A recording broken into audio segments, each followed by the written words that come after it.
कृष्णपदाय कृष्णपृष्ठाय भूतले श्रीमते भक्ति वेदांत स्वामिनिति नामिने।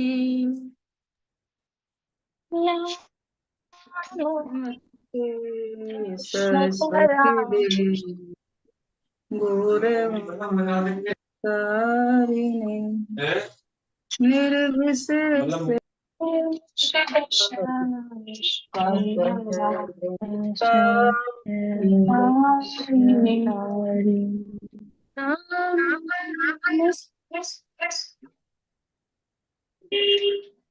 नमस्ते सरस्वती देवे गौरवाणी प्रचारिणे निर्विशेष शून्यवादी पाश्चात्यादेशतारिणे।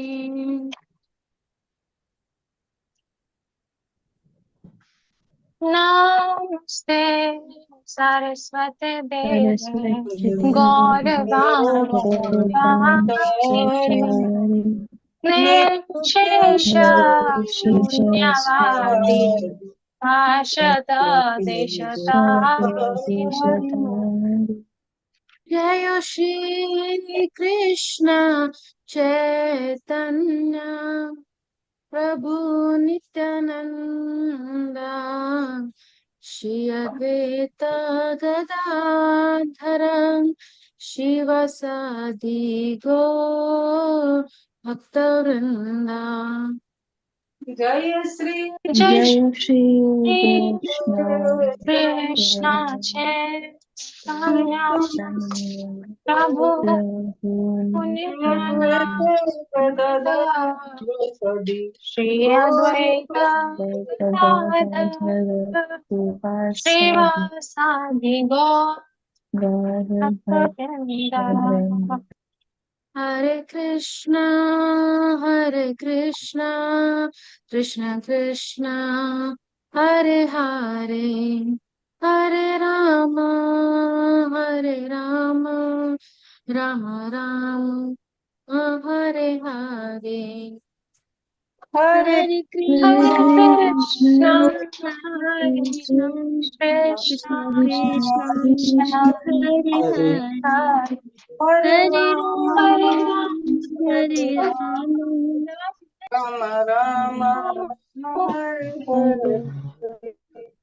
Hare कृष्ण Krishna, हरे Krishna Krishna Krishna Krishna, Hare Hare Hare Hare Ram Hare Ram हरे Rama, राम राम राम हरे हरे हरे कृष्ण कृष्ण कृष्ण हरे हरे हरे राम राम राम हरे हरे। हरे हरे कृष्ण कृष्ण कृष्ण कृष्ण हरे हरे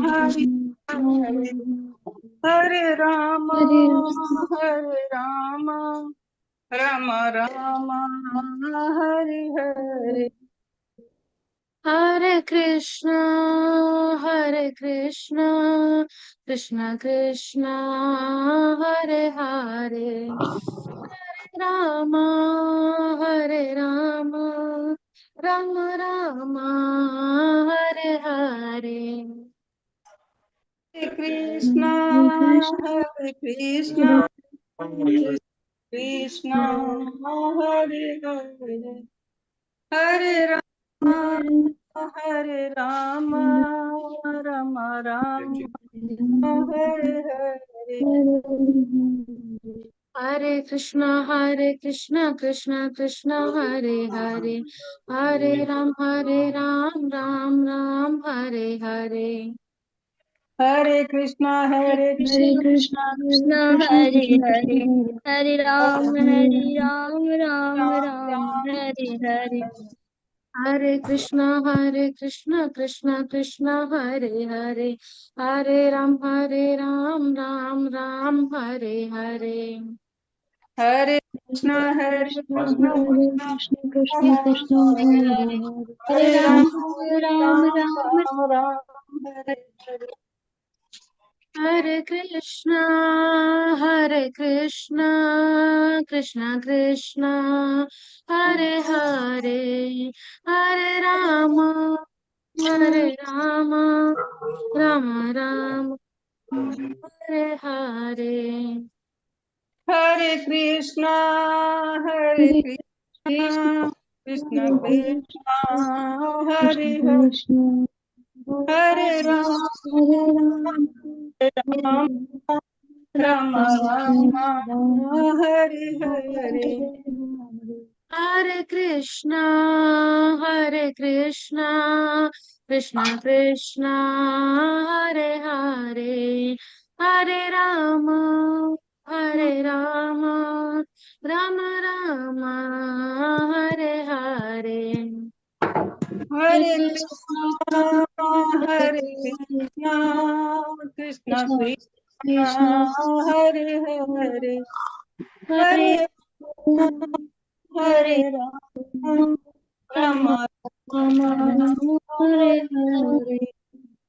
जय राधा श्याम सुंदर राधा श्याम सुंदर श्री राधे जय सुंदर राधा श्याम सुंदर श्री राधे। यो कृष्ण बलराम कृष्ण बलराम जय वृंदावन धाम कृष्ण बलराम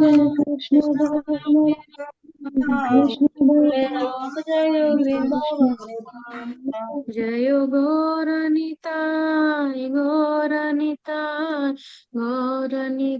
जय गौरनिताय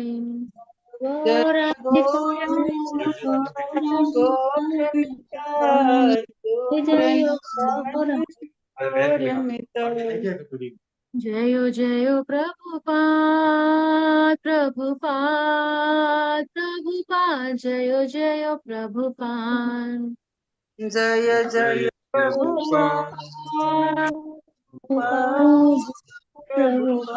जय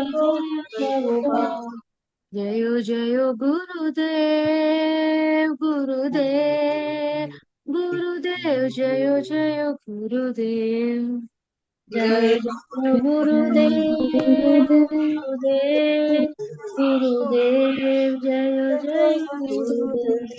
निताय गौर हरि बोल निताय गौर हरि बोल हरि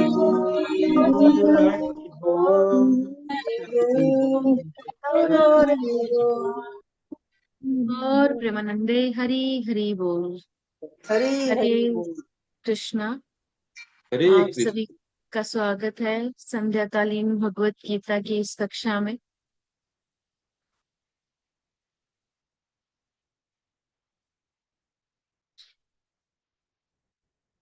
और आज हम चर्चा करने वाले हैं भगवत गीता के अध्याय संख्या 1 और श्लोक संख्या 11। तो श्लोक उच्चारण करेंगे। अयनेषु च सर्वेषु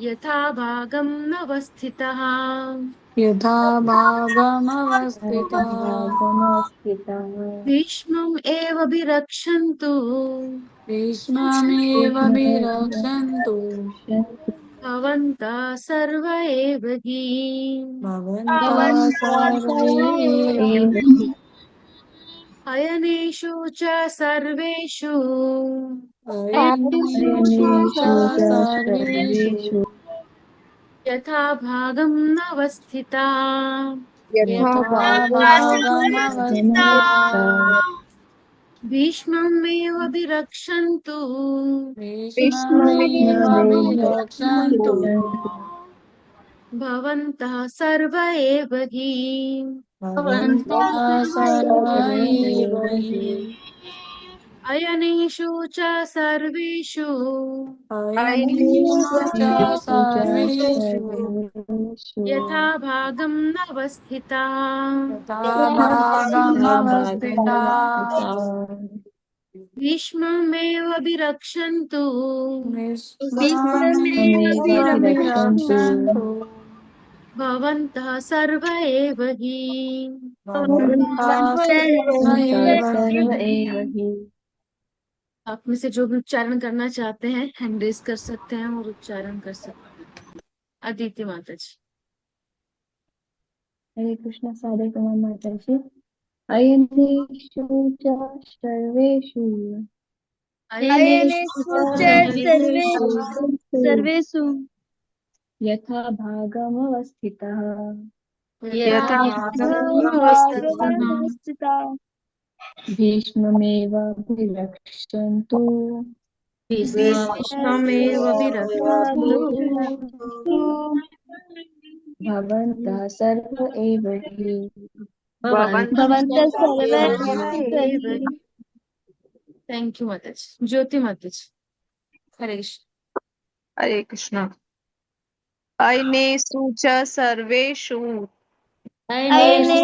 सर्वेषु यथा भागम् अवस्थिता यथा भागम् अवस्थिता भीष्मम् एव अभिरक्षन्तु भीष्ममेव विरक्षन्तु भवन्तः सर्वे एव हि। Thank you. एक और प्रभु जी अगर दोहराना चाहते हैं। हरे कृष्ण माता जी। हरे कृष्ण। अयनेषु च सर्वेषु यथा भागम् सर्वेषु। जी प्रभु जी आपको आधा आधा लाइन ही बोलना, एक बार रिपीट करेंगे ना बात। भीष्ममेवाभिरक्षन्तु भीष्ममेव विरक्षन्तु भवन्तः सर्व एव हि। भवन्तः सर्व एव हि। जी माता जी। थैंक यू प्रभु। तो शब्दार्थ और अनुवाद दोहराएंगे। अयनेषु अयनेषु मोर्चों में मोर्चों में च भी च भी सर्वेषु सर्वेषु सर्वत्र सर्वत्र यथा भागम यथा भागम् अपने अपने स्थानों पर अवस्थिता अवस्थिता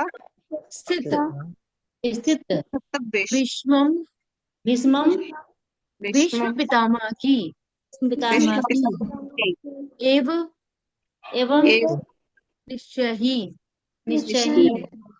अभिरक्षन्तु सहायता करनी चाहिए। चाहिए। भवन्तः आप आप सर्वे सबके सब एव ही निश्चय ही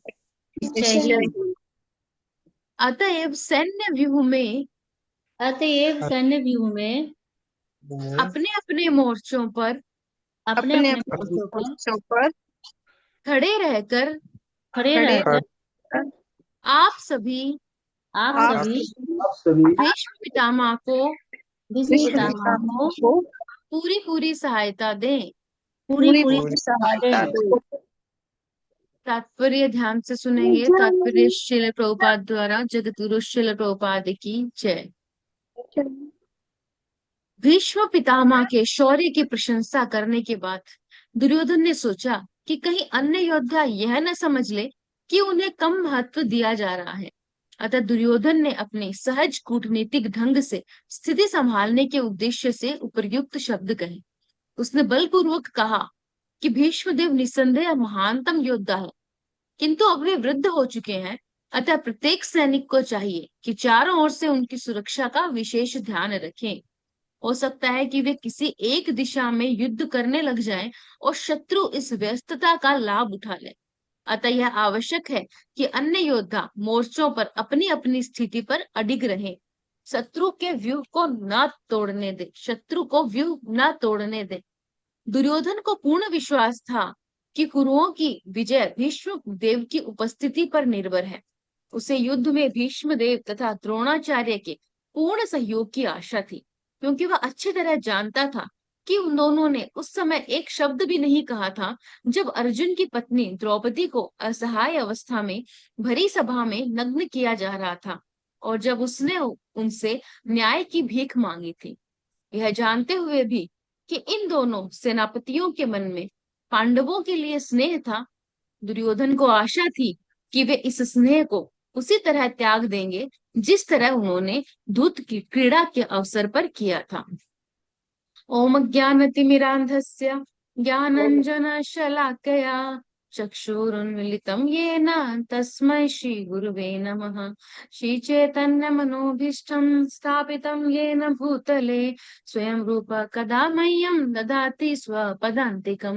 वन्दे अहं श्रीगुरो श्रीयुतपदकमलं श्रीगुरून् वैष्णवांश्च श्रीरूपं साग्रजातं सहगण रघुनाथान्वितं तं सजीवं साद्वैतं सावधूतं परिजन सहितं कृष्ण चैतन्य देवं श्री राधा कृष्ण पादान् सहगण ललिता श्री विशाखान्वितांश्च। हे कृष्ण करुणा सिंधु दीनबंधो जगतपते गोपेश गोपिका कांत श्री राधा कांत नमस्तुते। तप्त कांचन गौरांगी श्री राधे वृंदावनेश्वरी वृषभानुसुते देवी प्रणमामि हरिप्रिये। वाञ्छाकल्पतरुभ्यश्च कृपा सिन्धुभ्यैव च पतितानां पावनेभ्यो वैष्णवेभ्यो नमो नमः। जय श्री कृष्ण चैतन्य प्रभु नित्यानंद श्री अद्वैत गदाधर श्रीवासादि गौर भक्त वृंद। नमः विष्णुपादाय कृष्णप्रेष्ठाय भूतले श्रीमते भक्तिवेदांत स्वामिनिति नामिने। नमस्ते सरस्वती देवे गौरवाणी प्रचारिणे निर्विशेष शून्यवादी पाश्चात्य देशतारिणे। हरे कृष्ण कृष्ण कृष्ण हरे हरे हरे राम राम राम हरे हरे। जगद्गुरु श्री प्रभुपाद की जय। हरे कृष्ण। तो आज के श्लोक में दुर्योधन जो है, दुर्योधन ये श्लोक बोल रहा है, किसको बोल रहा है? दुर्योधन ये श्लोक बोल रहा है द्रोणाचार्य। तो अगर हम देखें पिछले कुछ श्लोकों से, अगर तीसरे श्लोक से दुर्योधन जो है द्रोणाचार्य के प्रति कुछ बोल रहा है, तीसरे श्लोक से प्रारंभ हुआ ये बोलना, और आज का ये जो श्लोक है ये अंतिम श्लोक है, ये लास्ट श्लोक है जिसमें दुर्योधन द्रोणाचार्य को कुछ बोल रहा है। अब इस श्लोक से सबसे पहले हमें पिछले श्लोक से अगर हम इसको रिलेट करें तो पिछले श्लोक में दुर्योधन ने क्या किया था? दुर्योधन ने भीष्म पितामह का गुणगान किया था कि भीष्म पितामह कितने महान है और इनकी वजह से हम युद्ध जीत सकते हैं, उनका गुणगान किया। तो अब दुर्योधन को ये लगा कि अब भीष्म पितामह का इतना गुणगान कर दिया कि भीष्म पितामह की वजह से ही हम युद्ध जीतेंगे, अगर भीष्म पितामह है तो हमें कोई हरा नहीं सकता। तो अगर इतना कुछ बोल दिया तो बाकी जो सैनिक हैं, बाकी जो महारथी हैं, बाकी जो लड़ने के लिए आए हैं, उनका मनोबल टूट सकता है कि भाई चलो भीष्म पितामह है तो हमारा क्या काम, भीष्म पितामह अकेले ही युद्ध लड़ लेंगे, उनको तो कोई वैसे भी हरा नहीं सकता, इच्छा मृत्यु का वरदान भी है और कोई हरा भी नहीं पाएगा, तो फिर हमारा क्या काम है भाई। तो मनोबल जो है वो टूट जाता है।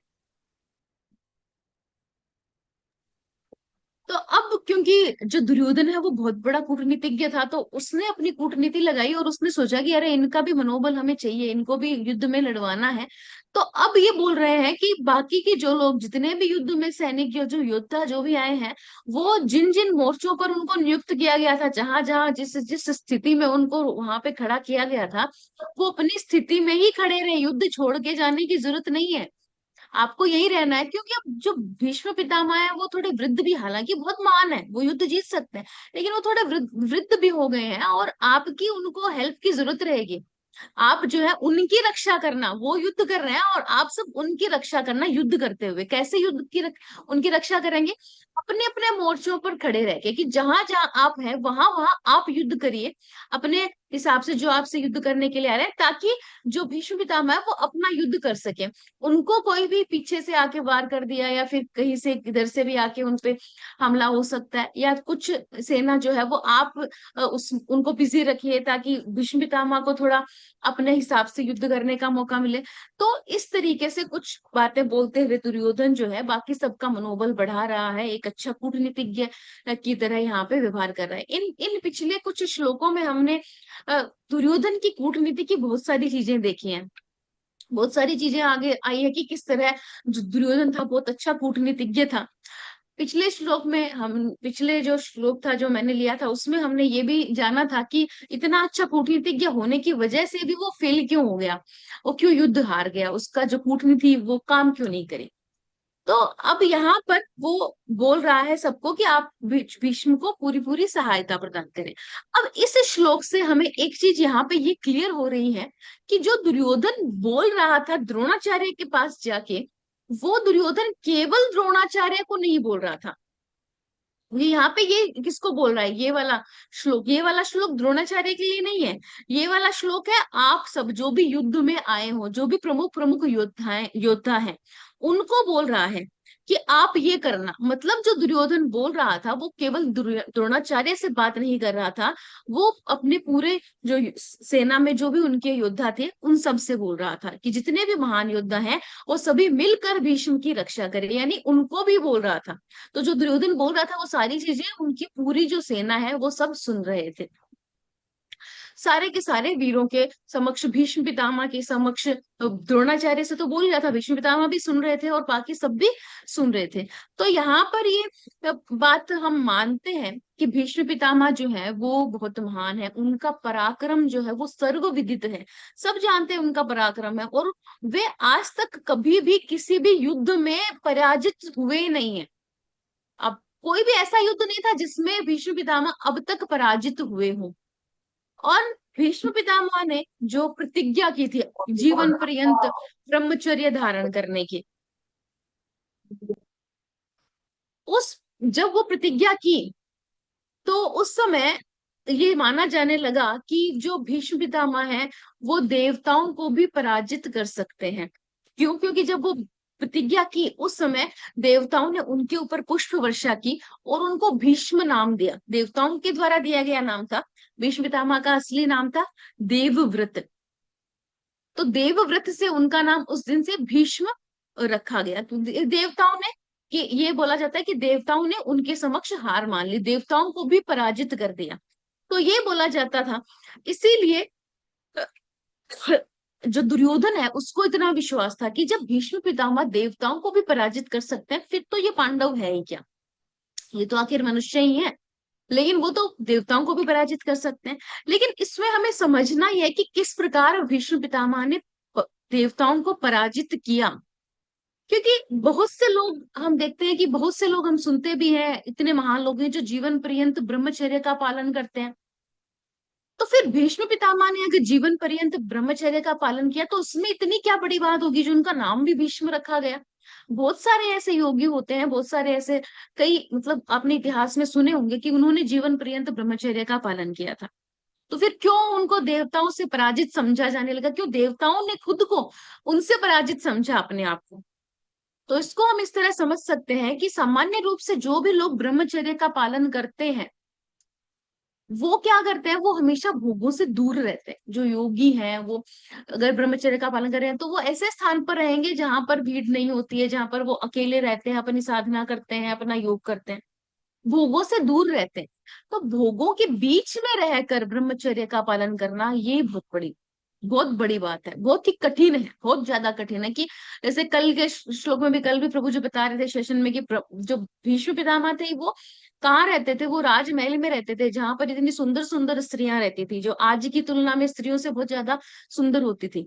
तो वहां पे वो उनके साथ रहते थे, उसी राजमहल में रहते थे। तो उन भोगों के बीच में रहकर जो भीष्म पितामह है वो ब्रह्मचर्य का पालन कर रहे थे।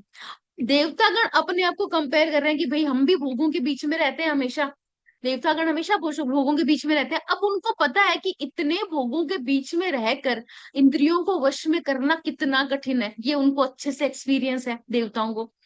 और देवता जो लोग हैं वो कभी कभी प्रयास भी करते हैं कि चलो हम भी अपनी इंद्रियों को वश में करके देख ले, लेकिन वो नहीं कर पाते, वो फेल हो जाते हैं, वो अपनी इंद्रियों को वश में नहीं कर पाते। लेकिन भीष्म पितामह जो थे उनकी प्रतिज्ञा इतनी अद्भुत थी कि उन्होंने ये प्रतिज्ञा की और उसको निभाया भी। वो राज्य छोड़कर वन में नहीं गए कि मैंने प्रतिज्ञा कर ली अब तो मेरे को ब्रह्मचर्य का पालन करना है, तो मेरा अब राजमहल में क्या काम है, मेरा इस राज्य में क्या काम है, मैं वन में चला जाता हूँ, है ना, क्योंकि मेरे को कुछ करना भी नहीं है, मेरे को राजा भी नहीं बनना, मेरे को विवाह भी नहीं करना, तो फिर मुझे क्या करना है, मेरा क्या काम है। ऐसा उन्होंने नहीं किया, वो वही रहे, राज्य को छोड़कर नहीं गए और जीवन पर्यंत ब्रह्मचर्य का पालन भी उन्होंने किया। इस तरह की भयंकर प्रतिज्ञा उन्होंने की। तो जो देवता थे उनकी दृष्टि में ये प्रतिज्ञा जो थी वो अत्यंत दुष्कर और अत्यंत भयंकर थी, क्योंकि उनको एक्सपीरियंस था, उनको पता था कि ये कितना बड़ा जो मुश्किल कार्य जो है भीष्म पितामह करने वाले, और वो इस बात की कल्पना भी नहीं कर सकते देवता कि कैसे कोई व्यक्ति भोगों के बीच में रहकर भी ब्रह्मचर्य का जीवन पर्यंत पालन कर सकता है। ऐसा नहीं 1 साल के लिए, 2 साल के लिए, 5 साल के लिए, जीवन पर्यंत। और जीवन भी कितना, भीष्म पितामह का तो जीवन था कि इच्छा मृत्यु या भाई कभी मरेंगे ही नहीं, तो जीवन का भी नहीं पता कितना लंबा चलने वाला है, तो जीवन पर्यंत वो ब्रह्मचर्य का पालन करेंगे। तो इसीलिए उनका नाम भीष्म भी देवताओं ने रखा, इस भयंकर प्रतिज्ञा की वजह से। तो भीष्म पितामह जो है वो महाभागवत है, हम पिछले श्लोक में चर्चा की थी कि वो महाभागवत है। और भगवत गीता में भी हम जानते हैं कि 14वें अध्याय में भी भगवान ने कहा है कि उनके अव्यभिचारी भक्त, जो उनके अव्यभिचारी भक्ति योग में लगे रहते हैं, वे 3 गुणों से ऊपर उठ जाते हैं। तो इस प्रकार जो भक्त तमोगुण, रजोगुण, सतोगुण, इन तीनों से ऊपर उठ जाते हैं, तो उनके ऊपर रजोगुण से उत्पन्न काम का प्रभाव नहीं पड़ता। जो तीनों गुणों से ऊपर होते हैं, जो भक्त होते हैं भगवान के, तो जब रजोगुण, तमोगुण और सतोगुण तीनों से ऊपर उठ जाएंगे, तो फिर जब रजोगुण ही नहीं होगा तो काम कैसे आएगा, तो काम का कोई भी प्रभाव नहीं पड़ेगा उनके ऊपर। जब तक व्यक्ति तमोगुण में या रजोगुण में है, जब तक उनसे ऊपर नहीं उठ पाता, तब तक वो जो काम रूपी शत्रु है उससे संघर्ष करना ही पड़ता है। तो भीष्म पितामह ने ये प्रतिज्ञा जो है वो कैसे पालन की, किस तरह से उन्होंने पालन किया, क्योंकि भीष्म पितामह जो है वो भक्त थे और उनकी जो आध्यात्मिक स्थिति थी, उन्होंने अपनी आध्यात्मिक स्थिति के द्वारा देवताओं को पराजित किया, युद्ध के द्वारा नहीं। भीष्म पितामह ने देवताओं के साथ कोई युद्ध नहीं किया था कि युद्ध में उनको हराया था इसलिए देवताओं ने अपनी पराजय स्वीकार की, नहीं, उनकी स्थिति ऐसी थी, उनकी आध्यात्मिक स्थिति की वजह से वो तीनों गुणों से ऊपर उठे हुए थे, इसीलिए वो काम को अपने वश में कर सके और इतनी भयंकर प्रतिज्ञा ली और उसको पूरा भी किया। तो इस तरीके से देवताओं ने वहां पे अपने आप को भीष्म पितामह से हारा हुआ माना, और देवता कहने लगे कि भाई हम आपसे पराजित हैं, और उन्होंने पुष्प वर्षा भीष्म पितामह पे की। लेकिन फिर भी सामान्य जब लोग होते हैं तो वो इस बात को ऐसे नहीं समझते कि कैसे देवता भीष्म पितामह से पराजित हुए, वो यही बोलते हैं कि जो देवता है वो भीष्म पितामह से पराजित हो गए हैं युद्ध में। उनको ये लगता है कि भीष्म ने युद्ध में देवताओं को पराजित किया या परास्त किया। तो जब एक सामान्य व्यक्ति को भी यही लगता है, तो दुर्योधन जैसा व्यक्ति जो क्या था, कौन सी कैटेगरी में आता था, दुर्योधन जैसा व्यक्ति आता है आसुरी कैटेगरी में, कलयुग का अवतार समझा जाता है, आसुरी कैटेगरी में आता है। तो वो किस प्रकार से भीष्म पितामह की स्थिति को समझ सकता है, इस आध्यात्मिक स्थिति को वो कैसे समझ सकता था। तो उसको तो यही लगा कि हाँ, जरूर भीष्म पितामह ने कभी देवताओं को हराया है, इसीलिए ये बोला जाता है कि देवता जो है भीष्म पितामह से पराजित हुए हैं। तो जब देवताओं को हरा सकते हैं तो पांडवों को भी हरा सकते हैं, उसमें उनके लिए कोई बड़ी बात नहीं। तो पूरी उम्मीद थी दुर्योधन को कि भीष्म पितामह ये युद्ध जीत ही लेंगे, उसको बिल्कुल भी 1% भी डाउट नहीं था।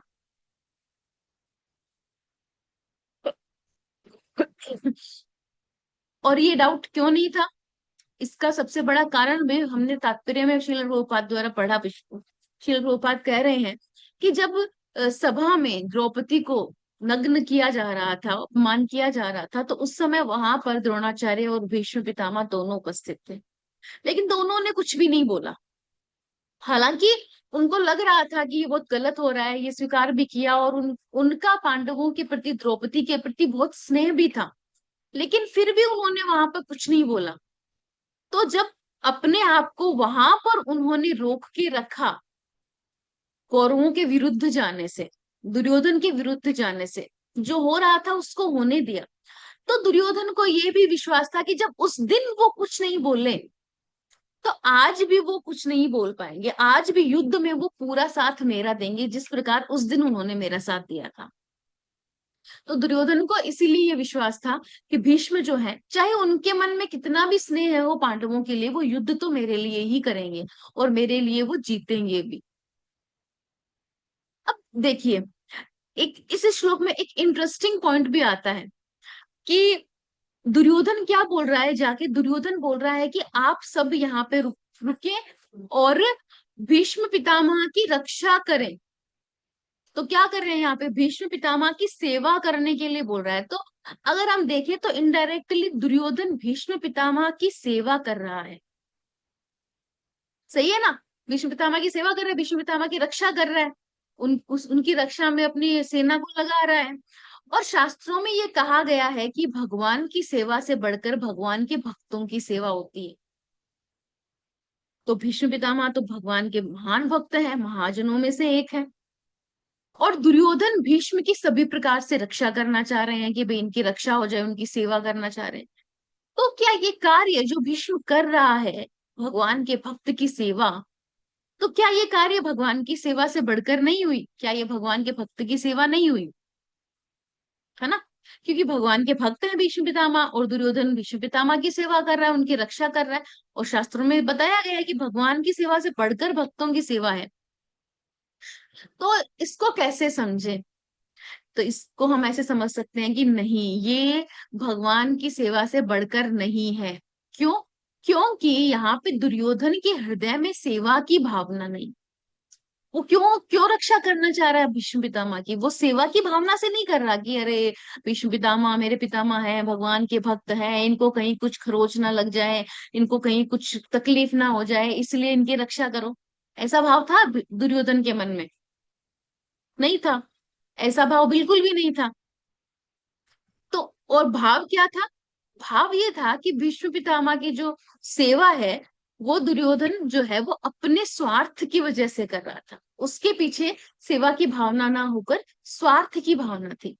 दुर्योधन क्या सोचता है? दुर्योधन ये सोचता है कि किसी तरह से भीष्म की रक्षा हो जाए। क्यों हो जाए? ये भीष्म रहेंगे तभी तो मैं जीतूंगा युद्ध में, तभी तो पांडवों से जीत पाएंगे, तभी तो पांडवों के ऊपर विजय होगी। अगर भीष्म ही नहीं रहे तो कौन युद्ध करेगा और कौन जीतेगा? बाकी किसी पे विश्वास नहीं था दुर्योधन को कि भीष्म पितामह थे और उसके पक्ष में थे, इसीलिए दुर्योधन की हिम्मत हुई युद्ध करने की, वरना शायद दुर्योधन युद्ध नहीं करता, 5 गांव दे देता, 5 गांव क्या शायद आधा राज्य ही दे देता। लेकिन क्योंकि भीष्म पितामह उसके पक्ष में थे और युद्ध करने के लिए तैयार थे, और उसको पता था भीष्म पितामह को कोई हरा ही नहीं सकता, तो वो युद्ध के लिए तैयार हुआ। तो अब उसको पता है कि अगर भीष्म पितामह यहाँ से चले गए तो मेरा क्या होगा, तो भीष्म पितामह तो रहने ही चाहिए। तो इस स्वार्थ की भावना से वो भीष्म पितामह की रक्षा करना चाह रहा था।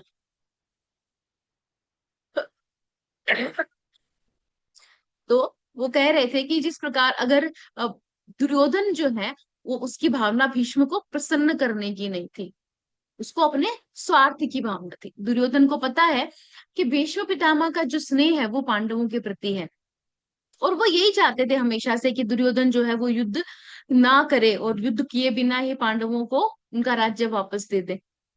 लेकिन दुर्योधन ने कभी भी भीष्म पितामह की उस आज्ञा को, इस इच्छा का माना? क्या इस इच्छा के अनुसार आचरण किया? अगर वो भीष्म पितामह को वास्तव में सेवा करना चाहता, तो भीष्म पितामह को प्रसन्न करना चाहिए था, उसको भीष्म पितामह की इच्छा के अनुसार आचरण करना चाहिए था कि भीष्म पितामह चाहते युद्ध नहीं करना तो मैं युद्ध नहीं करूंगा, उसको ये करना चाहिए था। तो इसलिए यहाँ पर दुर्योधन के मन में भीष्म की रक्षा के प्रति चिंता हो रही है, क्योंकि वह भीष्म की वीरता के सहारे पांडवों को दुख के समुद्र में डालना चाह रहा था कि किसी कैसे भी करके पांडव हार जाए, और उसके लिए हथियार क्या था? भीष्म पितामह। भीष्म पितामह की वीरता का सहारा लेना चाह रहा था वो। तो इस प्रकार हम देखते हैं कि जो ये भावना थी दुर्योधन की, स्वार्थ की भावना, उससे वो भगवान को प्रसन्न नहीं कर सकता। ना तो वो भीष्म को प्रसन्न कर सकता है, ना ही भगवान। यहाँ पर जब कहा जाता है कि भगवान की सेवा से भगवान उतने प्रसन्न नहीं होते जितने भगवान की भक्तों की सेवा करने से भगवान प्रसन्न होते हैं। तो जब भगवान के भक्त की सेवा की जाए तो भगवान ज्यादा प्रसन्न होते हैं। तो भगवान को प्रसन्न करने के लिए भगवान की सेवा का अर्थ है, कैसे भगवान को प्रसन्न करेंगे? भगवान की सेवा अगर करनी हो, भगवान को प्रसन्न करना हो, तो हमें कैसे करेंगे? कि जो भगवान की इच्छा है उसके अनुसार कार्य किया जाए। जो भगवान ने हमें निर्देश दिए हैं, आदेश दिए हैं, उनका पालन किया जाए तो भगवान प्रसन्न होंगे। जो भगवान ने बोला है और अगर हम वो ना करें और बोले कि हम भगवान की सेवा करना चाहते हैं, तो कैसे प्रसन्न होंगे भगवान? क्या होंगे? नहीं होंगे। क्योंकि अगर भगवान, केवल हम भगवान की सेवा कर रहे हैं, हम भगवान को भोग लगा रहे हैं, भगवान को सुंदर श्रृंगार कर रहे हैं, मंदिर जा रहे हैं, रोज सब काम कर रहे हैं, लेकिन भगवान ने जो बोला है, जो भगवान ने निर्देश दिए हैं, भगवान ने बोला है मेरा नाम लो, भगवान नाम का प्रचार करो, जो भी भगवान ने बोला है, मेरे भक्तों की सेवा करो, और वो सब नहीं कर रहे हैं, तो क्या भगवान प्रसन्न होंगे? नहीं होंगे। तो इसी तरीके से अगर भगवान को प्रसन्न करना है तो भगवान की इच्छा के अनुसार कार्य करना पड़ेगा। और उसी प्रकार अगर भक्त को प्रसन्न करना है, अगर भक्त की सेवा करना है, तो कैसे करेंगे? भक्त की इच्छा के अनुसार कार्य करके। जो भक्त चाहते हैं, जो हम चाहते हैं वो नहीं कि अरे हम तो भक्तों को प्रसन्न करना चाहते हैं, भक्तों की सेवा करना चाहते हैं, प्रभु जी आज हमारे घर आ जाइए, आज हम बहुत अच्छा फीस्ट बनाने वाले हैं आपके लिए। प्रभु जी बोल रहे हैं अरे आज मेरा संडे प्रोग्राम है, मेरे को वहां पे लेक्चर देने जा। अरे नहीं नहीं प्रभु जी, छोड़ो उसको, लेक्चर वेक्चर कुछ नहीं, आज तो बस आप मेरे घर ही आना पड़ेगा, आप तो इतना अच्छा फीस्ट बनाया, मैं आज आपको प्रसन्न करके ही रहूंगी कैसे भी करके। अब प्रभु जी बोल रहे हैं अरे मेरा लेक्चर है, मेरे को लेक्चर देने में कैसे आपके घर आऊंगा? नहीं नहीं प्रभु जी, मेरे को प्रसन्न करना है आपको। तो क्या इस तरह से हम प्रसन्न कर सकते हैं? नहीं। जो वो चाहते हैं उनकी इच्छा अनुसार, वो क्या चाहते हैं? वो चाहते हैं कि आज संडे प्रोग्राम में मेरा लेक्चर है, आप आइए उस लेक्चर को सुनिए, वहां पे बैठिए, श्रवण कीजिए, तो शायद हम उनको प्रसन्न कर पाए। लेकिन हम क्या करते हैं? हम अपने हिसाब से उनको प्रसन्न करना चाहते हैं। अरे प्रभु जी मैं आपके लिए कुछ करना चाहती हूँ, मैं आपको महाराज, मैं आपके लिए आपकी सेवा करना चाहती हूँ, मैं आपके लिए क्या कर सकती हूँ बताइए। लेकिन जो वो बताते हैं वो नहीं करेंगे, जो हम चाहते हैं वो करेंगे। मुझे सेवा दीजिए जन्माष्टमी के लिए। अच्छा आप कौन सी सेवा लेना चाहिए? प्रभु जी मैं तो कुकिंग की सेवा लेना चाहती हूँ, प्रभु जी मैं तो ना स्टेज होस्टिंग की सेवा लेना चाहती हूँ, प्रभु जी मैं तो बुक स्टॉल लगाना। लेकिन ये सेवा तो सारी ऑलरेडी हो चुकी, सबने ले ली, अब सेवा बची है शू स्टॉल की, क्लीनिंग की, क्या वो आप करेंगे? नहीं नहीं प्रभु जी ये मैं नहीं कर सकती, मुझे तो आप दूसरी सेवा दीजिए। तो क्या आप प्रसन्न कर पाएंगे हम? तो क्या भगवान को प्रसन्न कर पाएंगे, भगवान के भक्तों को प्रसन्न कर पाएंगे? ये चीजें बहुत बार हमारे साथ होती है, और इनमें बहुत एक छोटी सी लाइन होती है जिसको कई बार हम समझ नहीं पाते कि क्या हम सही कर रहे हैं या फिर हम गलत कर रहे हैं। सेवा में और हमारी इच्छा में, दोनों में बहुत एक छोटा सा फर्क हो जाता है कि हम एक तो हमारी इच्छा से सेवा करना चाहते हैं, और एक हमें भक्त और भगवान की सेवा की इच्छा से सेवा करनी चाहिए। इसको समझना चाहिए और इसको हमेशा ध्यान में रखना चाहिए कि हमारी इच्छा ऊपर नहीं होनी चाहिए, हमेशा भक्त की इच्छा ऊपर होनी। भक्त हमसे क्या चाहते हैं, हमारे गुरु हमसे क्या चाहते हैं? गुरु चाहते हैं कि हम प्रचार करें? नहीं नहीं नहीं नहीं, मुझसे प्रचार की सेवा नहीं होती है, मैं तो कुकिंग कर सकती हूँ, बस मैं कुकिंग ही करूंगी, कुकिंग के अलावा मैं कुछ नहीं करूंगी। अरे कुकिंग करने के लिए तो बहुत सारे भक्त बैठे हैं, वो कर रहे हैं, आप प्रचार कीजिए। नहीं नहीं, मेरे से प्रचार नहीं होता, मेरे को डर लगता है, मैं नहीं जा सकती। तो ऐसा नहीं करना। जो हमारे गुरु बोल रहे हैं, जो हमें आदेश प्राप्त हो रहा है, हमारी अथॉरिटी से प्राप्त हो रहा है, उसको फॉलो करके हमें उनको प्रसन्न करना है, भक्तों को और भगवान को। तो अगर हम ऐसा कर रहे हैं कि हम हमारी इच्छा से सेवा कर रहे हैं, नाम तो सेवा ही है भाई, कर तो सेवा ही रहे हैं, लेकिन क्या करें हम हमारी इच्छा से, तो वो क्या है? वो सेवा नहीं है। सेवा के नाम पर क्या है? इंद्रिय तृप्ति। अब देखिए ये ना नाम तो बड़ा भयंकर है, इंद्रिय तृप्ति। अरे इसी से तो हमें दूर भागना है और यही हम कर रहे हैं, तो ऐसे कैसे हो गया? मना करते हैं इंद्रिय तृप्ति के लिए, तो नहीं इंद्रिय तृप्ति करोगे तो फिर भक्ति होगी ही नहीं, फिर तो सेवा कैसे करेंगे वो तो। और यहाँ पे बोला जा रहा है कि वो सेवा नहीं, वो तो इंद्रिय तृप्ति है, तो फिर हम तो सेवा करना चाह रहे थे। तो हम सेवा नहीं कर रहे, हम वास्तव में इंद्रिय तृप्ति ही कर रहे हैं, क्योंकि हम अपनी इच्छा से कर रहे हैं। हमें क्रेडिट चाहिए, मैं इतना अच्छा कुकिंग करती हूँ, मैं इतना अच्छा प्रसाद बनाती हूँ, जब प्रभु जी खाएंगे तो कहेंगे अरे माता जी कितना अच्छा प्रसाद बना है। तो किसकी किसकी प्रशंसा हुई? मेरी हुई। अब मेरे को प्रचार नहीं आता, प्रभु जी ने बोला जो प्रचार करो, इतने दिनों से क्या किया, रिपोर्ट दो। प्रभु जी कुछ नहीं हुआ, एक भी भक्त को माला नहीं शुरू कर पाए।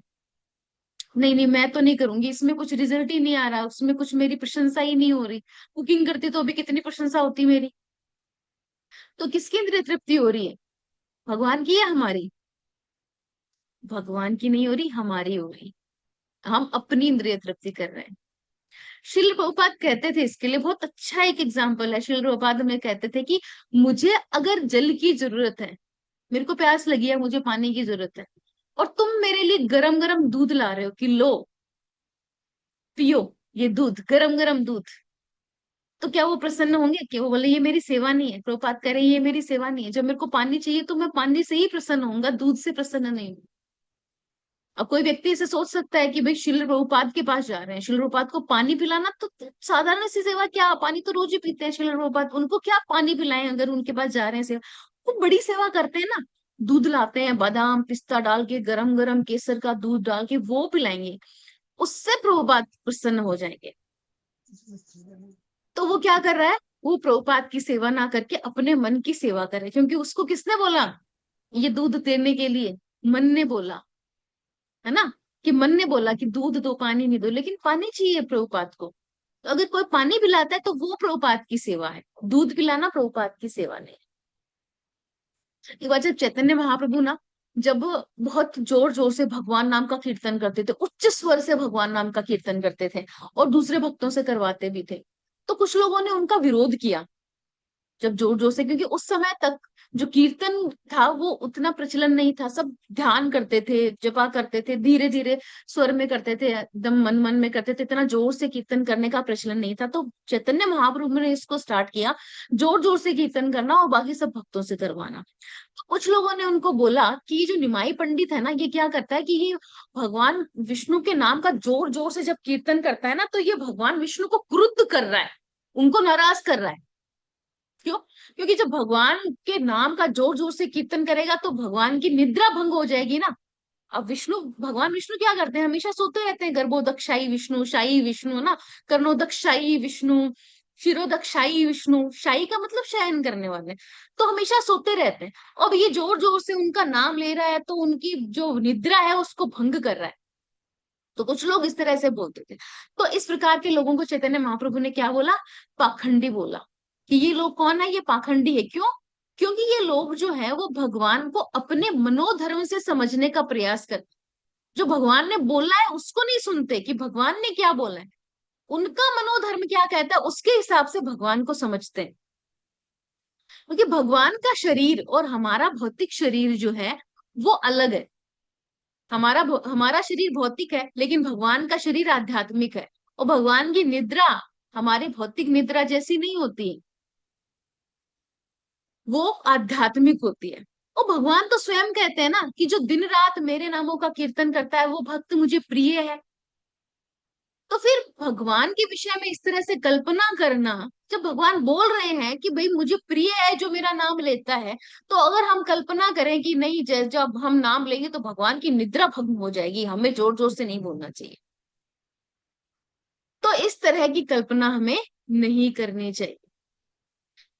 वो लोग क्या होते हैं इस तरह की, जो इस तरह से मनोधर्म का पालन करते हैं, वो होते हैं पाखंडी।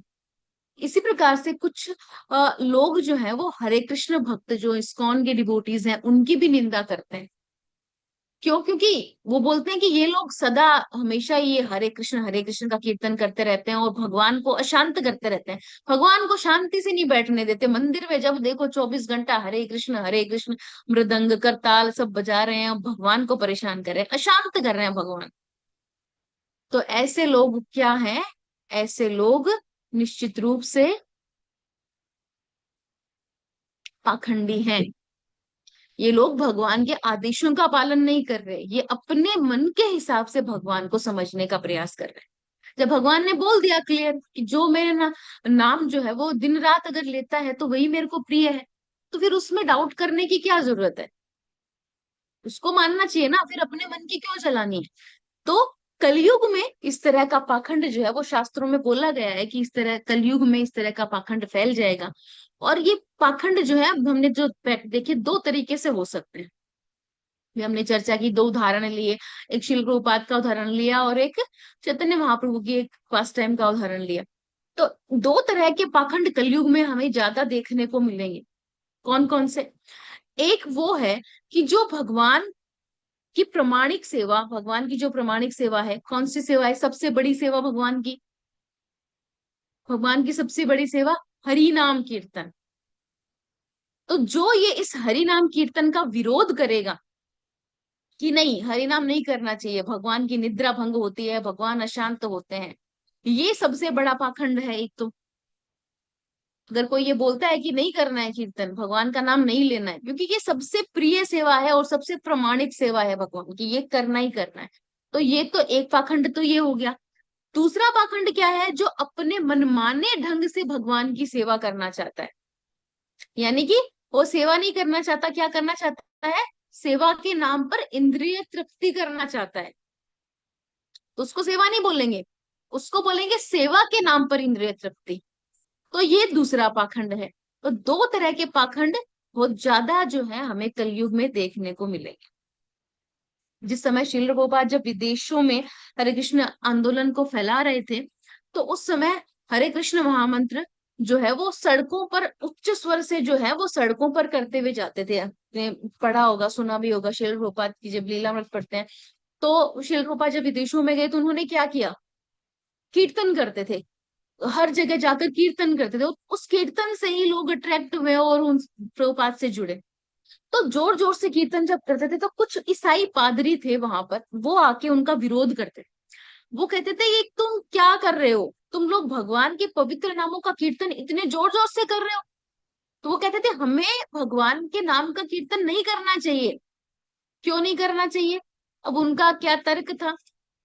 उनका ये तर्क था कि भगवान का नाम इतना पवित्र है और हम अपवित्र लोग हैं, और हम जैसे लोग जब भगवान का पवित्र नाम अपने मुंह से लेंगे तो भगवान का नाम अपवित्र हो जाएगा। अब बताइए, जो भगवान का नाम अपवित्र वस्तु को, अपवित्र व्यक्ति को पवित्र करने की क्षमता रखता है, वो अपवित्र कैसे हो सकता है?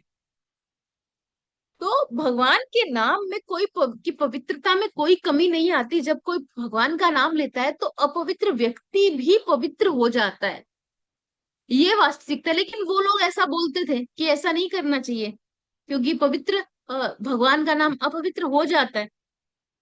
तो उनका कहना था कि वे लोग जो है वो भगवान का सामान्य शब्द, ये तो भगवान कृष्ण बोलते थे सीधे डायरेक्ट हरे कृष्ण, वो क्या बोलते थे? God, GOD, God.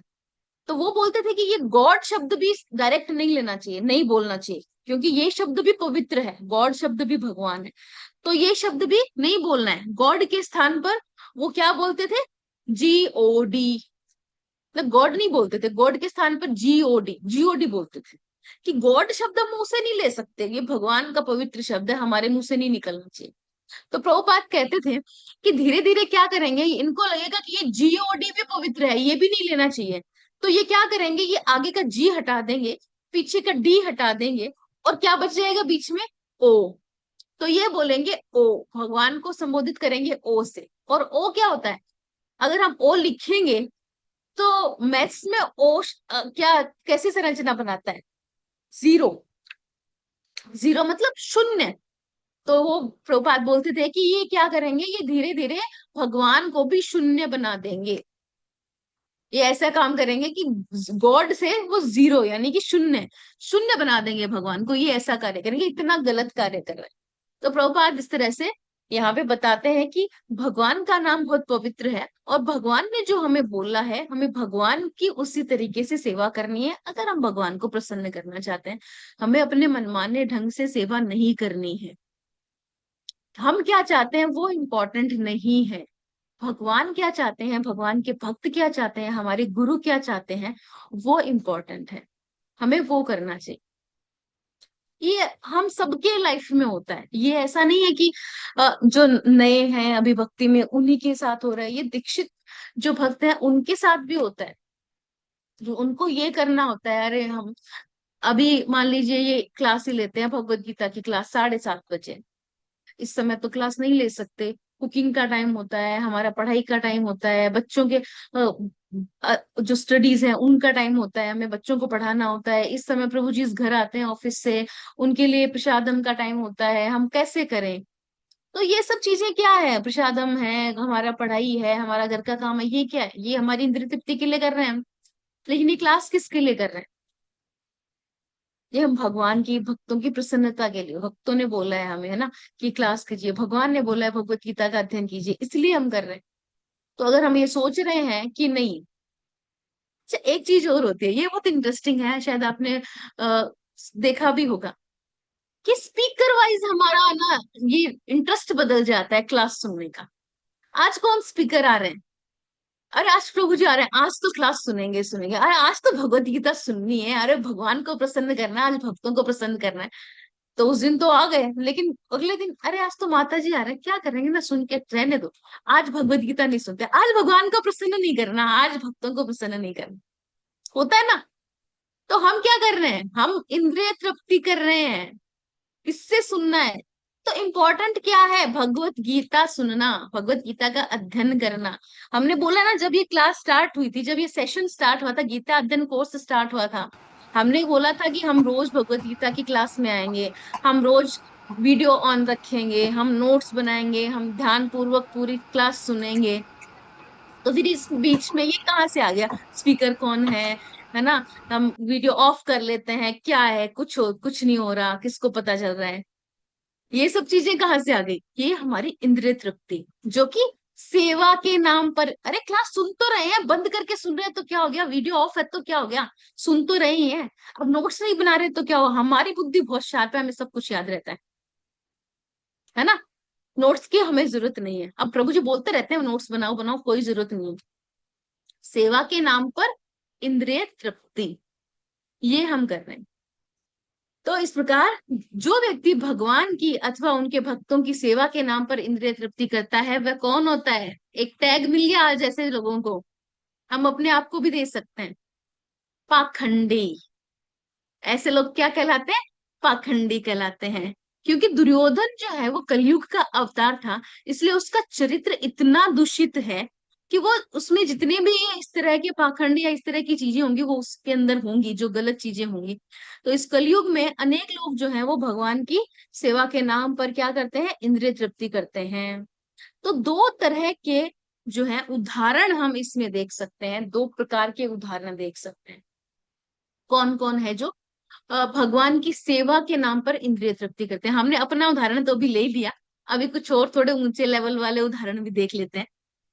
एक एक इसमें बताया गया है कि व्यवसायिक कथावाचक, कुछ लोग क्या करते हैं कि अपनी इंद्रिय तृप्ति के लिए भागवत सप्ताह जो होता है ना, भागवत कथा, एक सप्ताह की कथा होती है उसको, या फिर अन्य कथाएं सुनाते हैं और उनका क्या करते हैं, उनका कुछ फीस लेते हैं। तो ऐसे लोग क्या करते हैं, उनको भगवान के प्रति कोई विश्वास नहीं होता, भक्ति के प्रति कोई विश्वास नहीं होता।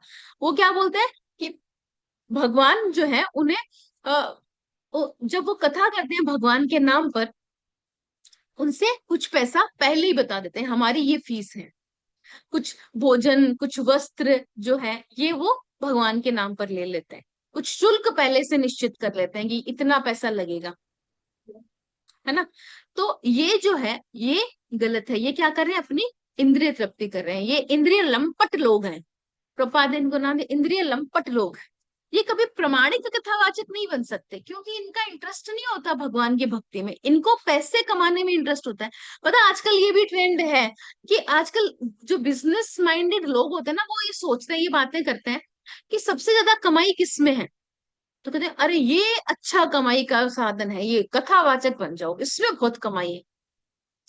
तो वो पैसे कमाने के लिए कथावाचक बन रहे हैं, ना कि भगवान की भक्ति के लिए, ना कि भगवान के नाम का प्रचार करने के लिए, ना कि दूसरों को भक्त बनाने के लिए। तो वो क्या कर रहे हैं, वो अपनी इंद्रिय तृप्ति कर रहे हैं। तो प्रमाणिक वक्ता कौन होता है, किसको हम प्रमाणिक वक्ता माने? तो कथावाचक तो बहुत सारे हैं, हमें कैसे पता लगेगा कि कौन से प्रमाणिक हैं, कौन से प्रमाणिक नहीं है, कौन इस तरह के इंद्रिय लंपट लोग हैं और कौन प्रमाणिक है? तो जो प्रमाणिक व्यक्ति होते हैं वो शास्त्रों की बात में कोई भी परिवर्तन नहीं करते, उनको यथारूप सुनाते हैं। लेकिन ये लोग जो होते हैं ना, जो पैसे कमाने के लिए कथा कर रहे हैं, आप देखेंगे कि इनकी कथा में कथा कम होती है और कुछ भजन जो कि पसंद आते हैं लोगों को, वो भजन भी आप सुनेंगे तो बड़े अजीब टाइप के होते हैं।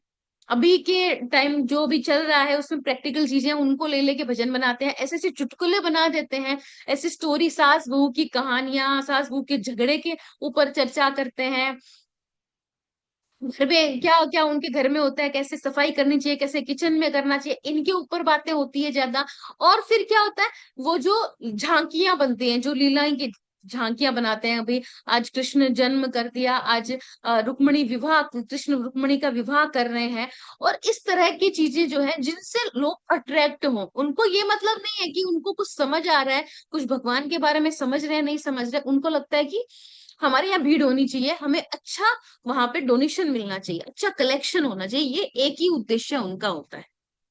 तो जो ऐसा व्यक्ति, जो जो प्रमाणिक व्यक्ति है, वो कौन होता है, वो भगवान की शिष्य परंपरा में प्रशिक्षण प्राप्त हुआ होना चाहिए।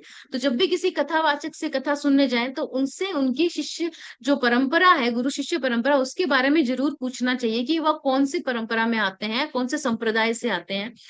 और अगर ऐसा व्यक्ति जो प्रमाणिक, आपको बोलेंगे प्रमाणिक व्यक्ति के शुल्क नहीं लेते, तो फिर तो वो भी कुछ शुल्क लेते हैं, वे कथा करने आते हैं तो कुछ शुल्क तो वो भी लेते हैं। तो वो शुल्क ले सकते हैं, वो कुछ निश्चित करते हैं, उसमें कोई दोष नहीं है। क्यों? क्योंकि वो जो शुल्क होता है वो अपनी इंद्रिय तृप्ति में नहीं लगाते, वो जो पैसा लेके जाएंगे, आपसे धन लेके जाएंगे, वो भगवान कृष्ण की सेवा में लगाएंगे। तो अगर वो धन सेवा में लगा रहे हैं तो वो आपको दो तरह से फायदा हो रहा है, एक तो आप कथा सुन के पवित्र हो रहे हो, और एक आपका धन भगवान की सेवा में लगकर आपका धन भी पवित्र हो रहा है, तो उसमें दोष नहीं है। दूसरा कैटेगरी इसमें आता है जो व्यवसायिक पुजारी होते हैं। कुछ लोग मंदिर में भगवान की पूजा का व्यापार करते हैं। आजकल तो ये बहुत चल रहा है, बहुत बड़े बड़े मंदिर हैं जिसमें इतना इतना चढ़ावा आता है मंदिरों में, लेकिन वो चढ़ावा कहाँ जाता है? वो चढ़ावा जाता है उन पुजारियों की इंद्रिय तृप्ति में। अब आप बोलोगे अब चढ़ावा तो इस्कॉन में भी बहुत सारा आता है, लेकिन इस्कॉन में जो भी चढ़ावा आता है वो किसी की इंद्रिय तृप्ति में नहीं लगता है, वो भगवान की सेवा में लगता है। आप देखते हो कि जितने भी इस्कॉन के टेम्पल हैं उनमें फ्री प्रसादम की सेवा रहती है, संडे फीस्ट होता है, रोज खिचड़ी प्रसादम की सेवा रहती है, संडे फीस्ट में भी इतना अच्छा प्रसाद मिलता है। फिर वहां पे इतने सारे प्रोग्राम्स चलाए जाते हैं, है ना, जहाँ पे भक्तों को माला करना सिखाया जाता है, क्लासेस होते हैं, भगवत गीता क्लास, भागवतम क्लास, नाम हट, भक्ति वृक्ष, इतने सारे कोर्सेज जो नए लोगों के लिए होते हैं, जो पहली बार आ रहे हैं उन लोगों के लिए भी ऐसे कार्यक्रम होते हैं कि वो भगवान से जुड़े। नए मंदिर बनाए जाते हैं, मंदिर के साथ प्रचार करने की इतनी व्यवस्था होती है, बुक डिस्ट्रीब्यूशन होता है। तो इतने कार्य कर रहे हैं भगवान की सेवा के लिए, जो भी चढ़ावा आता है वो भगवान की सेवा में लगाया जाता है। लेकिन जिन मंदिरों में चढ़ावा आता है और वो जो पुजारी है वो अपनी इंद्रिय तृप्ति में लगाते हैं, ना कि इस तरह की सेवा में, वो गलत है। जिस प्रकार जो दुर्योधन है वो भीष्म की रक्षा के बहाने क्या कर रहे थे, अपनी इंद्रिय तृप्ति कर रहे थे कि भाई भीष्म रहेंगे तो मैं भी रहूंगा। तो इस तरह से इंद्रिय तृप्ति जो है वो गलत है, भगवान की सेवा के बहाने इंद्रिय तृप्ति नहीं करनी है, ऐसे लोग पाखंडी होते हैं। तो दुर्योधन जो है वो क्या कर रहा था, दुर्योधन ने ये चिंता जो जताई भीष्म देव के लिए, वो क्यों जताई? इसके पीछे का ये रीजन है कि दुर्योधन को ये लग रहा था कि भीष्म जो है वही मुझे जिताएंगे। अब भीष्म जब लड़ाई कर रहे हैं, जो युद्ध कर रहे हैं, मान लीजिए किसी एक से युद्ध कर रहे हैं और इतनी बड़ी सेना है, पीछे से कोई आ गया और भीष्म देव पे उन्होंने हमला कर दिया, उन्होंने आक्रमण कर दिया, क्योंकि भीष्म जो दुर्योधन है वो कपटी था और उसके मन में हमेशा इस तरह का कपट ही चलता था। हालांकि पांडव जो थे वो नीति पूर्वक युद्ध कर रहे थे, लेकिन दुर्योधन को कुछ नहीं था नीति, उसको लगता था कि जब मैं अब नीति पे नहीं हूं तो हो सकता है पांडव भी पीछे से आक्रमण कर दे आके इधर से, फिर भीष्म पितामह क्या करेंगे? और सबसे बड़ा जो उसको डाउट था जिसकी वजह से उसने ये बोला। सबसे बड़ा डाउट शिखंडी। दुर्योधन को पता था कि जो शिखंडी का दूसरा जन्म हुआ है ये भीष्म देव की मृत्यु के लिए ही हुआ है, क्योंकि जो जो शिखंडी था वो जन्म से लड़की पैदा हुआ था। तो लड़कियां युद्ध नहीं करती थी, पहले युद्ध में नहीं जाती थी, तो शिखंडी ने अपना जेंडर चेंज करवाया था और वो पुरुष बन गया था। जेंडर चेंज की प्रक्रिया मॉडर्न अभी कलयुग में नहीं होती, पहले भी थी। तो उसने अपना जेंडर चेंज करवा के वो पुरुष बन गया था और वो उस युद्ध में पांडवों की तरफ से युद्ध लड़ रहा था। लेकिन दुर्योधन ये भी जानता था कि भीष्म जो है वो अभी भी शिखंडी को स्त्री ही मानते हैं, वो पुरुष नहीं मानते हैं, क्योंकि वो जन्म से स्त्री थी। और भीष्म देव कभी स्त्रियों पर जो है स्त्रियों के साथ युद्ध नहीं करते। तो अगर शिखंडी आ गया, मान लीजिए पीछे से भीष्मदेव युद्ध कर रहे हैं और शिखंडी आ गया, तो फिर क्या होगा? तो कहीं ना कहीं दुर्योधन के मन में ये डाउट था। इसलिए उसको हटाने के लिए जो दुर्योधन है उसने ये चिंता दिखाई कि कहीं ना कहीं जो है वो भीष्म देव की आप सबको रक्षा जो है वो करनी चाहिए। विश्वनाथ चक्रवर्ती ठाकुर जो है वो बताते हैं कि उन्होंने, दुर्योधन ने इसीलिए सब लोगों को बोला कि अपने अपने समूहों में यथा भागम, विभिन्न समूहों में विभाजित हो, अनायसु यानी कि विभाजित होकर युद्ध में अपना स्थान ना छोड़े, अपने अपने स्थान पर स्थिर रहें और सभी ओर से भीष्म की रक्षा करें, ताकि युद्ध करते समय उन पर कोई पीछे से या इधर उधर से आक्रमण ना हो। क्यों? क्योंकि भीष्म देव को पता था कि, दुर्योधन को पता था कि केवल भीष्म के बल पर ही हम जीवित रह सकते हैं। अब युद्ध में तो आ गए, युद्ध तो स्टार्ट हो गया, अब भीष्म देव है तब तक हम जीवित हैं, अगर भीष्म देव नहीं रहे तो हमारा भी पता नहीं कि हम कहाँ चले जाएंगे। दूसरा, भीष्मदेव सेनापति थे, तो जब जब तक सेनापति है तब तक सेना है, सेनापति नहीं तो सेना भी नहीं, तो भीष्मदेव की रक्षा जो है वो बहुत जरूरी है करना। तो हरे कृष्ण कृष्ण कृष्ण हरे हरे, हरे राम राम राम हरे हरे। जय गुरु श्री गोपाल की जय। तो किसी का कोई प्रश्न है, कोई डाउट है, कुछ कमेंट है तो बता सकते हैं।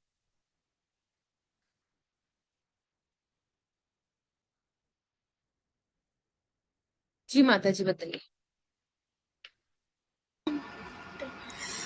हरे कृष्णा माता जी कि भीष्म पिताजी ने गौरवों की साइड क्यों ली? वो पांडवों की साइड ले सकते थे क्योंकि वो भगवान जी को बहुत मानते थे और वो इतने अच्छे वो थे। जी माता जी, इसके पीछे जो है वो एक बहुत बड़ा बड़ा कारण था कि जो भीष्म पितामह है, जब उन्होंने प्रतिज्ञा की थी कि वो आजीवन जो है वो ब्रह्मचारी रहेंगे और वो राजा भी नहीं बनेंगे, उसी समय उन्होंने ये प्रतिज्ञा भी ली थी कि वो आजीवन जो ये राज्य सिंहासन है, इस राज्य सिंहासन पर जो भी राजा रहेगा उसकी सेवा करेंगे, उसका साथ देंगे। तो ये जो युद्ध करते थे भीष्म पितामह, ये अपने राजा की तरफ से युद्ध करते थे और उस राज्य की पूरी रक्षा भी करते थे, ताकि उस पर कोई भी आंख उठाकर ना देख सके उस राज्य की तरफ से। तो अब राजा राजा कौन थे? राजा धृतराष्ट्र थे, और धृतराष्ट्र चाहते कि युद्ध हो, तो वो उनकी साइड से ही युद्ध करेंगे, वो पांडवों की साइड से युद्ध नहीं कर सकते, क्योंकि उनको राज्य सिंहासन से जुड़ी हुई उनकी ये प्रतिज्ञा थी। इसीलिए वो वन में भी नहीं गए, इसीलिए वो वहीं रहे, राज्य में रहकर राज्य की राजा की सेवा करते रहे। जी माता जी। हरे कृष्णा। साक्षी माता जी बताइए। हरे कृष्णा माता जी, सादर प्रणाम। माता जी, आपने बताया कि जो भीष्म पितामह थे उनको इच्छा मृत्यु का वरदान था, लेकिन जो शिखंडी थे ना, तो दुर्योधन को ये डर था कि शिखंडी जो है वो उनकी मृत्यु का कारण बन सकता है, लेकिन इनको तो इच्छा मृत्यु का वरदान था। ये कैसे, फिर इनके मन में डर कैसा था दुर्योधन? देखिए, इच्छा मृत्यु का वरदान था, लेकिन मृत्यु तो तय थी ना, मृत्यु तो हुई ना भीष्मदेव की। इच्छा मृत्यु थी लेकिन फिर भी मृत्यु तो हुई ना, और हुई किसकी वजह से? शिखंडी की वजह से। तो जो हुआ था वही दुर्योधन पहले ही सोचा था कि ऐसा हो सकता है, जो कि हुआ भी, हुआ ना भीष्मदेव की इच्छा मृत्यु, लेकिन मृत्यु भी हुई, और वो भी शिखंडी की वजह से ही हुई, क्योंकि सबको पता था कि शिखंडी का जन्म भीष्म की मृत्यु का कारण बनने के लिए हुआ है। तो जब भी मृत्यु होगी भीष्मदेव की, उसका कारण शिखंडी ही होंगे। अब ये कब होगी ये ना तो भीष्म को पता था ना दुर्योधन को पता था। तो 10 दिन जो थे, 10वें दिन युद्ध 10 दिन तक चला, और 10वें दिन भीष्म पितामह जो बाणों की शैया पर चले गए थे। हालांकि मृत्यु नहीं हुई थी उनकी, लेकिन वो युद्ध का पार्ट नहीं थे। दुर्योधन के लिए तो वो एक तरीके से किसी काम के नहीं रहे ना, जब वो युद्ध नहीं कर रहे तो चाहे मृत्यु हो चाहे जीवित हो, दुर्योधन के लिए तो किसी काम के नहीं रहे। जी बात। थैंक यू सो मच माता जी। हरे कृष्णा प्रभु जी।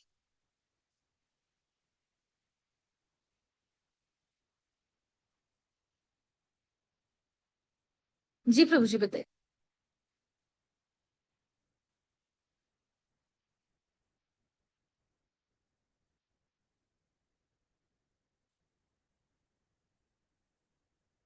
तो किसी का कोई प्रश्न नहीं है, तो फिर हम यही कक्षा को विराम देंगे। आगे का जो डिस्कशन है वो आप कर सकते हैं। हरे कृष्ण कृष्ण कृष्ण हरे हरे, हरे राम राम राम हरे हरे। अनंत कोटि भक्त वृंद की जय, जगत शिल प्रभुपाद की जय। हरे कृष्ण। हरे कृष्णा। आवाज आ रही है मेरी? हाँ जी माता जी आ रही है। अच्छा, तो आप में से अब कोई पॉइंट्स बताएंगे आज की कक्षा के?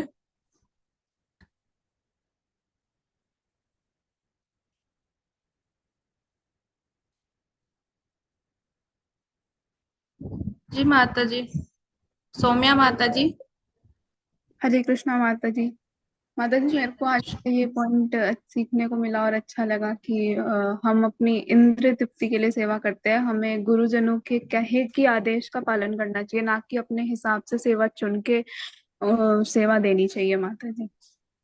जी। और कोई? हरे कृष्णा धनोका माता जी जी। हरे कृष्णा। आज का ये पॉइंट भी अच्छा लगा कि हम बोलते हैं कि वैज्ञानिक हमारी प्रगति कर रहा है, तो टेक्नोलॉजी और वैज्ञानिक दृष्टि से उस समय पे भी जेंडर चेंज होता था, तो टेक्नोलॉजी उस समय पे बहुत आगे थी। ये बहुत अच्छा जानने को मिला। हम सोचते थे कि लड़की नहीं था, वो शायद नपुंसक होगा, ऐसा हमने सोच रखा था। और बहुत अच्छा पॉइंट बताया माता जी आपने। जी।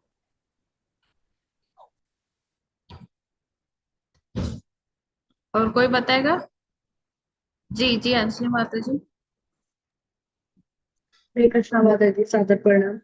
तो माता जी, मुझे ये वाला पॉइंट काफी अच्छा लगा था, जैसे कि माता जी ने बताया कि जो चर्च के पादरी थे, मतलब जो प्रिस्ट थे, उन्होंने विरोध किया था कि प्रभुपाद जी जब कीर्तन किया करते थे गलियों में जा जाके, तो उन्होंने विरोध किया कि जो भगवान का नाम है वो तो प्योर है, और हम में जो वो इम्प्योर है, तो कैसे भगवान का नाम ले सकते हैं। तो प्रभुपाद जी ने जब उसको ठीक किया, मतलब उनको अच्छा रिप्लाई दिया कि बेशक हम इम्प्योर हैं, लेकिन भगवान का नाम प्योर है, वो हमें प्योर कर सकते हैं। ऐसा नहीं है कि हम अगर उनका नाम लेंगे तो हम वो उनके नाम को इम्प्योर कर रहे हैं, ऐसा नहीं है। तो मुझे ये वाला पॉइंट काफी अच्छा लगा था। हरे कृष्ण। हरे कृष्णा। जी दियांश माता जी। हरे कृष्ण माता जी, मेरा ये हरे पॉइंट कृष्णा। मुझे बहुत अच्छा लगा कि उस समय जब प्रभुपाद जी ने बोला कि तुम, मतलब पादरी को बोला कि जब तुम पूरा बोलते ही नहीं है, GOD बोलते हो गॉड को, तो कभी कुछ दिन बाद जी भी हटा देंगे और डी भी हटा देंगे तो ओ बोलेंगे, और मैथ्स में ओ का मतलब 0 होता है, तो शून्य मना देंगे भगवान को। तो मुझे ये पॉइंट बहुत अच्छा लगा। और कोई बताएगा अभी?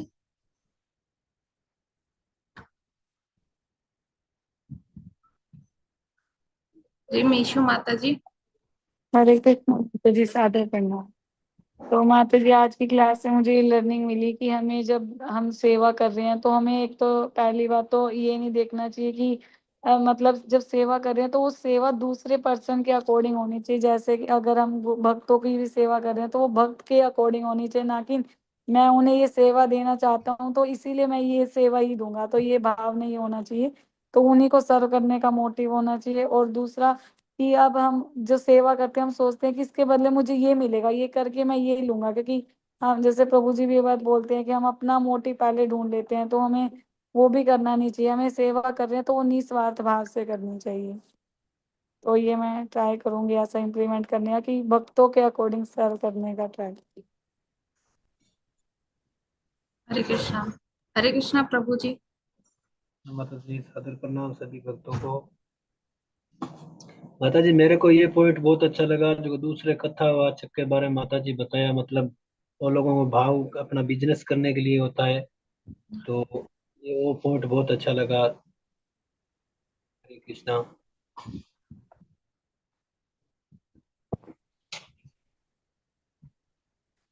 हरे कृष्णा, आवाज नहीं आ रहा है क्या? ये आ रहा है, आवाज तो आ रहा है आपका। ये पॉइंट बहुत अच्छा लगा, मतलब माता जी बोला दूसरे जो कथावाचक होते हैं अपना बिजनेस करने के लिए सब कुछ लीला करते हैं, लेकिन वो भावना भक्ति के भाव प्रति नहीं होती है। जी हरे कृष्ण। धन्यवाद। हरे कृष्णा। और कोई है?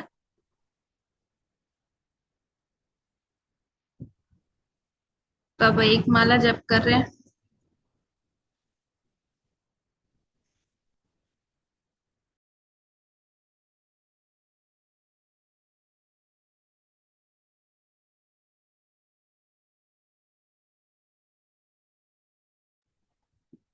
जय श्री कृष्ण चैतन्य प्रभु नित्यानंद श्री अद्वैत गदाधर शिवासादि गौर भक्तवृंद की जय। हरे कृष्ण कृष्ण हरे कृष्ण कृष्ण कृष्ण हरे हरे।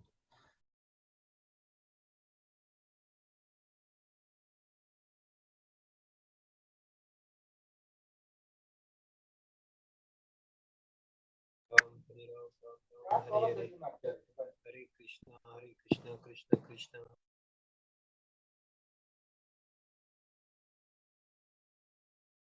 हरे कृष्ण कृष्ण कृष्ण हरे हरे। हरे राम राम राम हरे कृष्ण कृष्ण कृष्ण हरे हरे। हरे राम राम राम हरे कृष्ण कृष्ण कृष्ण हरे हरे। हरे राम राम राम हरे कृष्ण कृष्ण हरे हरे। हरे राम राम राम हरे कृष्ण कृष्ण हरे हरे। हरे राम राम हरे कृष्ण कृष्ण हरे हरे। हरे राम राम हरे कृष्ण कृष्ण हरे हरे। हरे राम हरे कृष्ण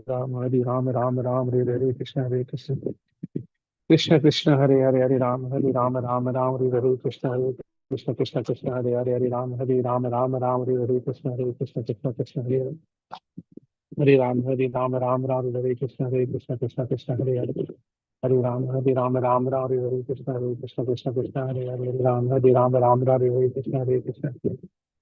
कृष्ण हरे हरे। हरे राम राम हरे कृष्ण कृष्ण हरे हरे। हरे राम हरे कृष्ण कृष्ण कृष्ण हरे हरे। हरे राम राम हरे कृष्ण कृष्ण हरे हरे। हरे राम राम हरे कृष्ण कृष्ण हरे हरे। हरे राम हरे कृष्ण हरे हरे। हरे राम हरे कृष्ण हरे हरे। हरे राम हरे कृष्ण हरे हरे। हरे राम हरे कृष्ण कृष्ण हरे हरे। हरे राम हरे कृष्ण कृष्ण हरे हरे। हरे राम हरे कृष्ण कृष्ण हरे हरे। हरे राम हरे कृष्ण कृष्ण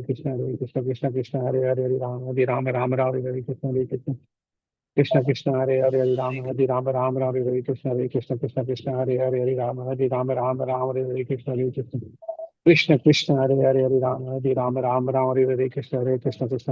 कृष्ण हरे हरे। हरे कृष्ण कृष्ण हरे हरे। हरे राम हरे कृष्ण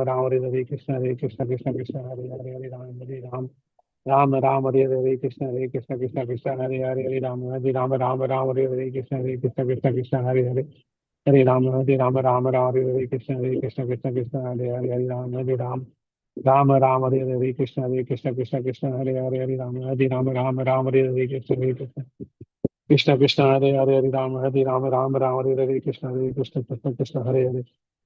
हरे राम हरे कृष्ण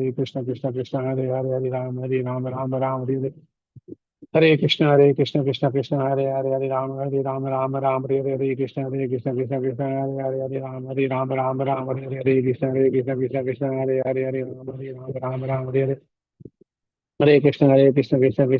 हरे। हरे राम हरे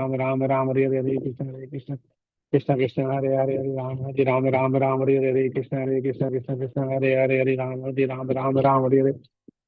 कृष्ण राम हरे कृष्ण हरे हरे। हरे राम हरे कृष्ण हरे हरे। हरे राम कृष्ण हरे हरे। हरे राम कृष्ण हरे हरे। हरे राम कृष्ण हरे हरे। हरे राम कृष्ण हरे हरे। राम हरे कृष्ण हरे हरे। हरे राम कृष्ण हरे हरे। हरे कृष्ण हरे कृष्ण कृष्ण हरे हरे। हरे राम हरे कृष्ण हरे कृष्ण कृष्ण कृष्ण हरे हरे हरे राम राम राम हरे हरे हरे कृष्ण कृष्ण कृष्ण हरे हरे राम राम राम हरे कृष्ण कृष्ण कृष्ण हरे राम राम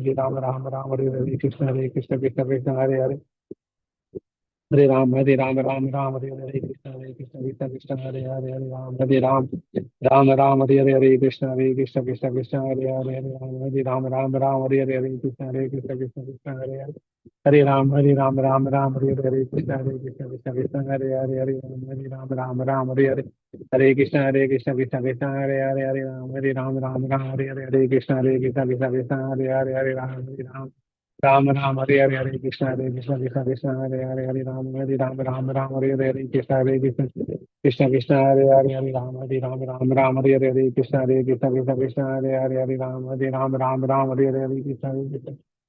कृष्ण हरे हरे राम राम हरे कृष्ण कृष्ण हरे राम राम हरे कृष्ण कृष्ण हरे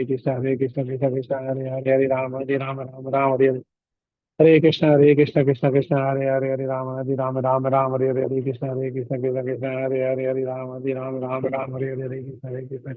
कृष्ण कृष्ण हरे राम हरे कृष्ण कृष्ण हरे राम कृष्ण कृष्ण हरे राम हरे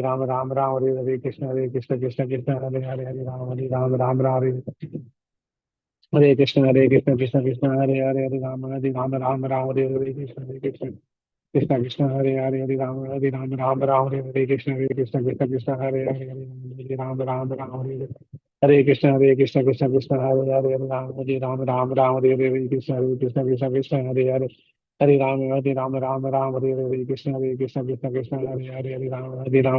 हरे कृष्ण कृष्ण हरे राम हरे कृष्ण कृष्ण हरे राम हरे कृष्ण राम हरे कृष्ण कृष्ण कृष्ण हरे राम राम हरे कृष्ण कृष्ण राम राम हरे कृष्ण कृष्ण राम राम हरे कृष्ण कृष्ण कृष्ण राम राम हरे कृष्ण राम हरे कृष्ण राम राम हरे कृष्ण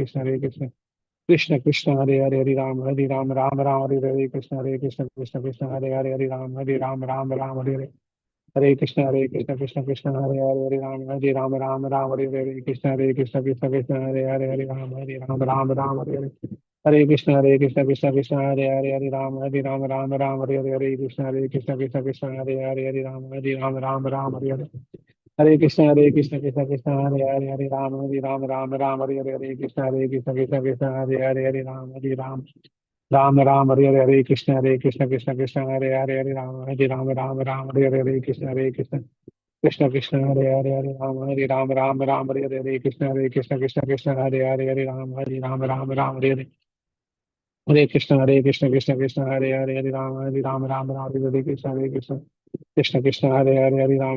राम राम हरे कृष्ण राम राम हरे कृष्ण राम राम हरे कृष्ण राम राम हरे कृष्ण राम राम राम हरे कृष्ण कृष्ण कृष्ण राम हरे कृष्ण राम हरे कृष्ण राम कृष्ण कृष्ण हरे राम हरे कृष्ण कृष्ण कृष्ण राम राम कृष्ण कृष्ण कृष्ण राम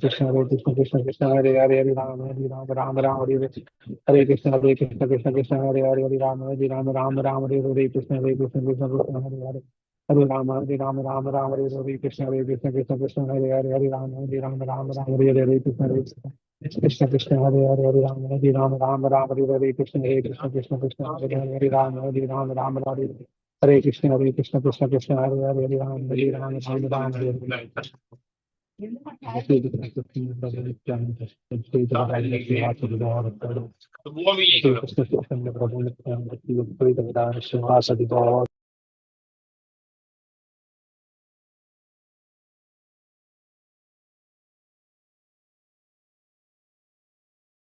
की जय। जगत गुरु श्री प्रभुपाद की जय। प्रभात सभी भक्तों को सादर प्रणाम।